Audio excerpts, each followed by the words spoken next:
protein. I'm going to do my absolute best to make sure this video isn't boring because it's such a boring subject when other people do it. Here's my top 5 favourite protein sources from Lidl. No one gives a fuck. Now, the reason I'm doing this, if you follow me on Instagram, you will have seen some mad claims in the comments this week about protein. Claims such as, protein isn't essential. Protein is inflammatory. Protein doesn't exist. Of course protein exists. Protein literally means a chain of amino acids. And these amino acids, these single molecules, all have different roles throughout the body, and they chain together into a protein, which your DNA then codes to a specific purpose.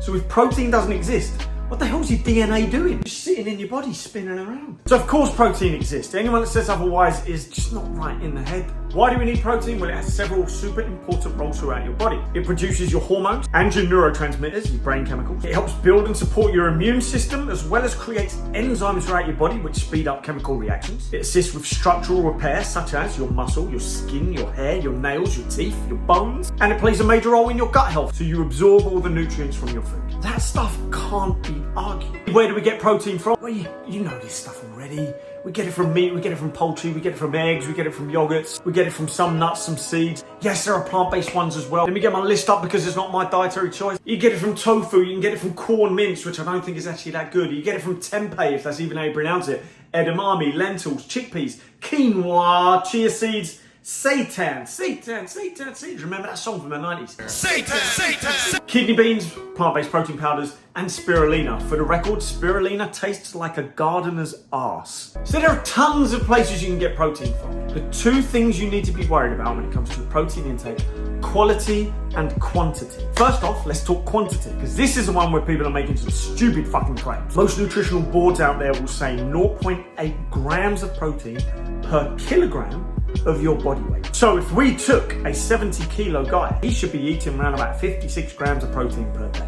I know people that will do that in one meal. And this is where some of the confusion starts. Why would they recommend something so low? We can't say one protein amount is right for the entire population, because everyone's different based on their age, their sex, the amount of muscle mass they have, the amount of activity they indulge in. So therefore the numbers are going to be different. What is a 0.8 gram per kilogram of your body weight amount going to allow you to do? It's hopefully going to stop you from slipping into a protein deficiency. It's the minimum amount for a likely sedentary individual. With most of my clients, we do 0.8 grams to 1 gram per pound of your body weight.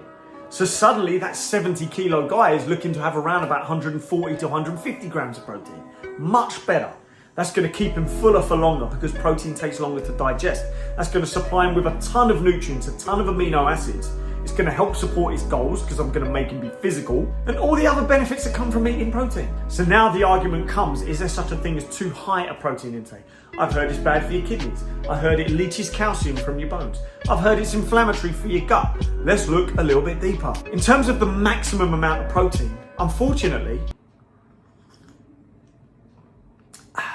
there isn't one.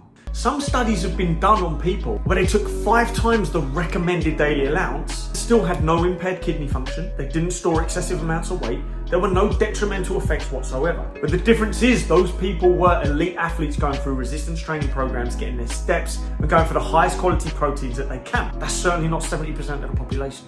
So no, you do not need to go for 5 times the amount.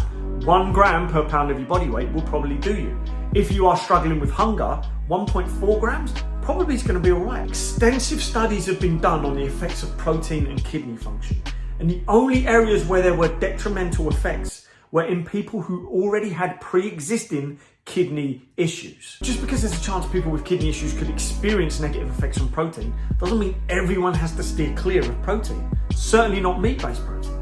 The next claim is that protein leaches calcium from your bones. The idea being that protein creates an acidic environment in your blood, and to counterbalance that, it takes calcium from your bone. But there's studies showing that this isn't the case. The right amount of protein will lead to the right amount of hormone production, improved bone density, decreased fracture risk, especially in old age. And let me state, studies have shown there is no direct link between higher protein intake and the increased risk of osteoporosis. Yes, protein contains an acidic load, but that's fine.